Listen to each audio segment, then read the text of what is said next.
Warranty चल रही दुकानें, आउट ऑफ वारंटी चल रही दुकानें खोजे अपनी ठोर।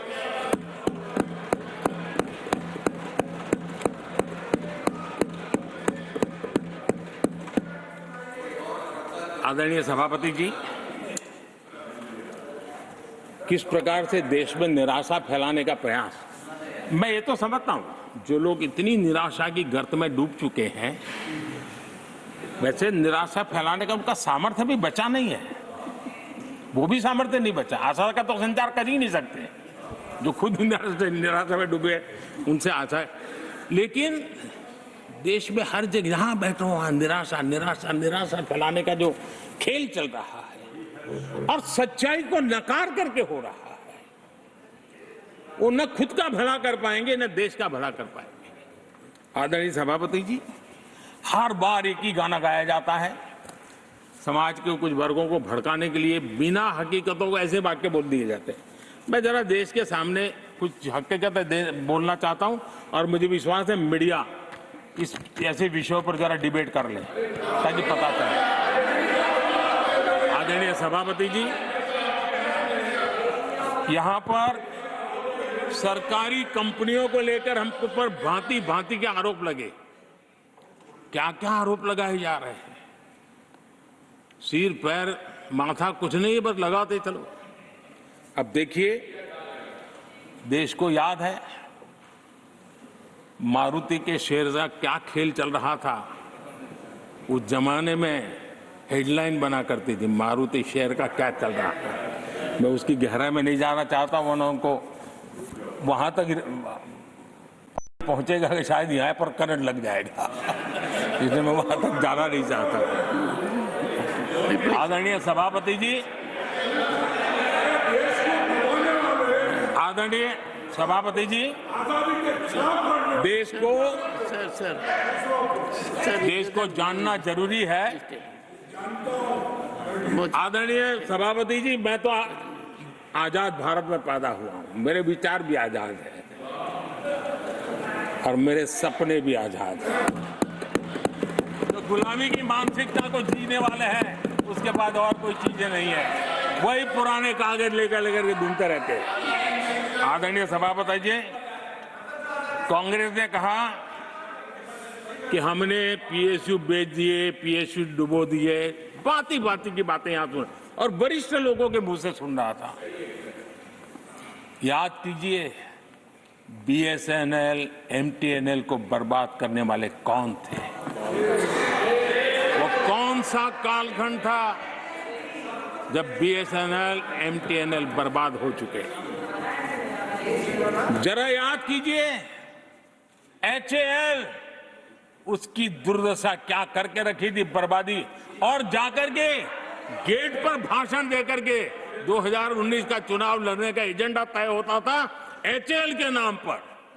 जिन्होंने एचएएल को तबाह कर दिया था, वो एचएएल के गेट पर जाकर के भाषण झाड़ रहे थे।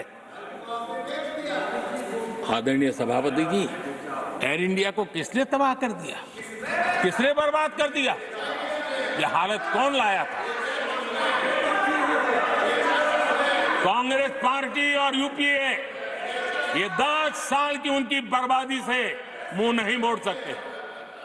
देश भली भांति जानता है। और अब मैं हमारे कार्यकाल के जरा सफलता की बात बताना चाहता हूं। आदरणीय सभापति जी, आज जिस बीएसएनएल को आपने तबाह करके छोड़ा था ना, वो बीएसएनएल आज made in India 4G, 5G उस तरफ आगे बढ़ रहा है और दुनिया का ध्यान आकर्षित कर रहा है। आदरणीय सभापति जी, एचएएल के लिए इतने भ्रम फैलाए, आज रिकॉर्ड मैन्युफैक्चरिंग एचएएल की करना, रिकॉर्ड रेवेन्यू जनरेट कर रहा है एचएएल, जिसको लेकर के इतने जो होले चलाए।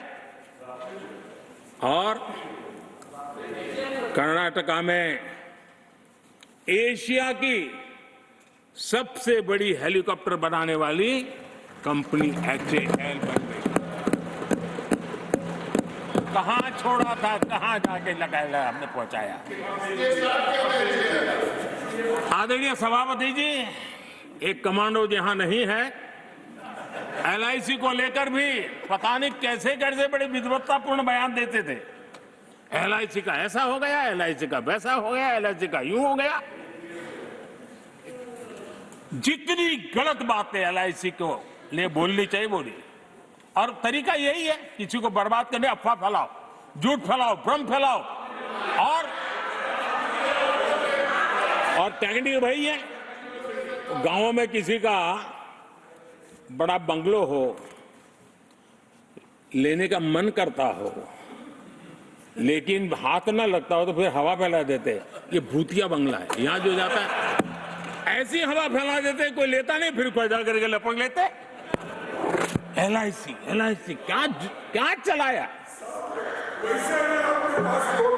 आदरणीय सभापति जी, मैं सीना तान करके सुनाना चाहता हूं, आंखें ऊंची करके सुनाना चाहता हूं, आज LIC के शेयर रिकॉर्ड स्तर पर ट्रेड हो रहे हैं।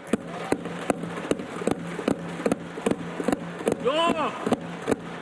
आदरणीय सभापति जी, अब प्रचार किया जा रहा है, PSU बंद हो गए, PSU बंद हो गए। अब उनको तो याद भी नहीं होगा क्या है, बस किसी ने पकड़ा दिया, बोलो बोलो। 2014 में देश में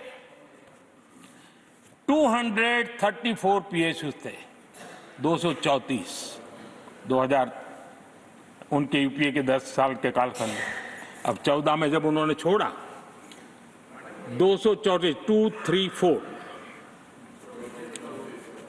आज 254 है। 234 थे, आज 254 है। अब भाई कोई कौन सा अरिथमेटिक वो जानते हैं, बेच दिए, अब बेचने के बाद 250 हो गया। क्या क्या कर रहे हो आप लोग। आदरणीय सभापति जी, आज अधिकतर PSU रिकॉर्ड रिटर्न दे रहे हैं और इन्वेस्टर्स का भरोसा PSUs की तरफ बढ़ रहा है। जो छोटा सा भी शेयर बाजार जानते हैं, इनको समझ आता है, नहीं समझता है तो किसी को पूछो।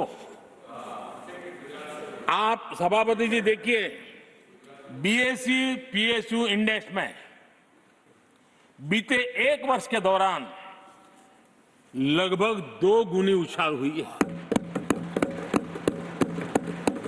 आदरणीय सभापति जी, 10 साल पहले, यानी 2014, 4 से 14 के बीच की बात करता हूं, PSU का नेट प्रॉफिट करीब 1.25 लाख करोड़ था, और इस 10 वर्ष में PSU का नेट प्रॉफिट 2.5 लाख करोड़ है।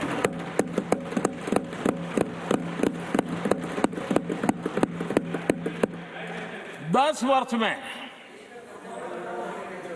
हमारे 10 वर्ष में PSU की नेट वर्थ 9.5 लाख करोड़ से बढ़कर के 17 लाख करोड़ हो गई है।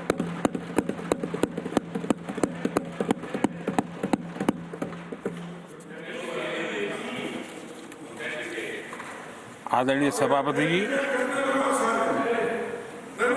इनका हाथ जहां भी लगता है ना, उसका डूबना तय हो जाता है, और उससे यही दशा करके उन्होंने छोड़ी थी। हम मेहनत करके इतनी बाहर लाए, इतनी प्रतिष्ठा बढ़ी है। आपको खुशी होनी चाहिए, भ्रम मत फैलाइए, बाजार में हवा ऐसी न फैलाइए कि देश के सामान्य निवेशक के मन को उलझन में आ जाए। ऐसा काम आप नहीं कर सकते। आदरणीय सभापति जी, इन लोगों की मर्यादा इतनी है, अब इन्होंने अपने युवराज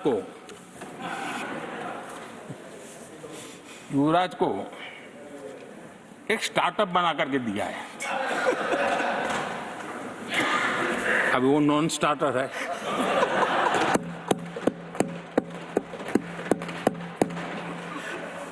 न तो वो लिफ्ट हो रहा है न वो लॉन्च हो रहा है।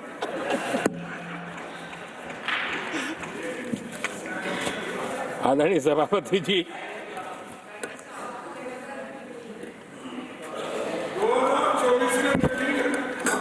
आप पिछली बार भी इतनी शांति से रहे हो तो कितना मजा आता।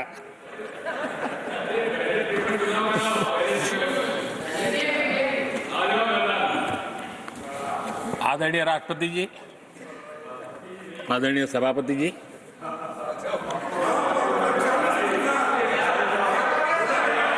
बधाई हो, बधाई हो, बधाई हो, सबको बधाई हो। आदरणीय सभापति जी, मेरा सौभाग्य रहा कि मुझे लंबे समय तक एक राज्य के मुख्यमंत्री के नाते देश की और जनता की सेवा करने का अवसर मिला, और इसलिए मैं रीजनल एस्पिरेशंस को बहुत भली भांति समझता हूं, क्योंकि मैं उस प्रोसेस से निकला हूं। जैसे हमारे यहाँ दिग्विजय जी, उनको भली भांति सहज समझ आता है भी एक राज्य के लिए क्या होता है। हम लोग उसी दुनिया से निकल करके आए हैं, तो हमें अनुभव है, पता है। शरद राव जी को है, तो ऐसे कुछ लोग हैं यहाँ जिनको ये सारी चीजों का पता है।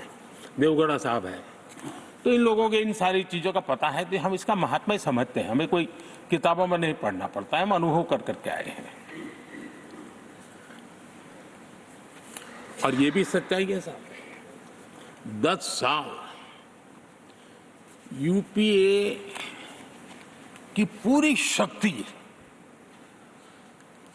गुजरात को क्या कुछ न करने में लगी हुई थी, आप कल्पना नहीं कर सकते। लेकिन मैं आंसू नहीं बहाता, मैं रोने की मेरी आदत नहीं है जी। लेकिन तब भी उतने संकटों के बावजूद भी, उतने जुल्म के बाद भी, हर प्रकार की मुसीबतों को झेलते हुए भी, मेरी तो मुसीबत ऐसी थी कि यहाँ किसी मिनिस्टर से मुझे अपॉइंटमेंट नहीं मिलती थी। वो कहते थे, भाई आप जानते हो मेरी तो दोस्ती है, मैं फोन पे बात कर लूंगा, लेकिन कहीं फोटो वोटो निकल गए, ये डर रहता था। यहाँ मंत्रियों का डर ऐसा था। अब खैर उनकी मुसीबतें मैं समझ सकता हूं। मेरे यहाँ एक बार बहुत प्राकृतिक आपदा आई, मैंने उस समय प्रधानमंत्री जी को बड़ा रिक्वेस्ट किया कि आप आइए, एक बार जरा देख लीजिए। उनका कार्यक्रम बना, फिर साहब एक एडवाइजरी कमेटी बनी थी ना, शायद वहां से हुक्म आया, तो कोई हेलीकॉप्टर से हवाई निरीक्षण करे वो तो मैं समझ सकता हूँ। साहब वो कार्यक्रम बदल करके साउथ में किस राज्य में गए तो मुझे याद नहीं रहा आज, और बोले हम हवाई जहाज से ही ऊपर से देख लेंगे, हम गुजरात में नहीं आएंगे। मैं सूरत पहुंचा हुआ था, वो आने वाले थे, मैं जानता हूँ आखिर में क्या हुआ होगा। तो आप कल्पना कर सकते हैं साहब, प्राकृतिक आपदा में भी मैंने ऐसी मुसीबतों को झेला है, लेकिन उसके बावजूद भी उस समय भी मेरा मंत्र था, आज भी मेरा मंत्र है कि देश के विकास के लिए राज्य का विकास, भारत के विकास के लिए गुजरात का विकास, और हम सबको इसी रास्ते पर चलना चाहिए। हम राज्यों का विकास से ही राष्ट्र का विकास कर पाएंगे। इस पे कोई विवाद नहीं हो सकता है, कोई विवाद नहीं हो सकता है। और मैं आपको विश्वास देता हूं सभापति जी, राज्य अगर एक कदम चलता है तो 2 कदम चलने की ताकत देने के लिए मैं तैयार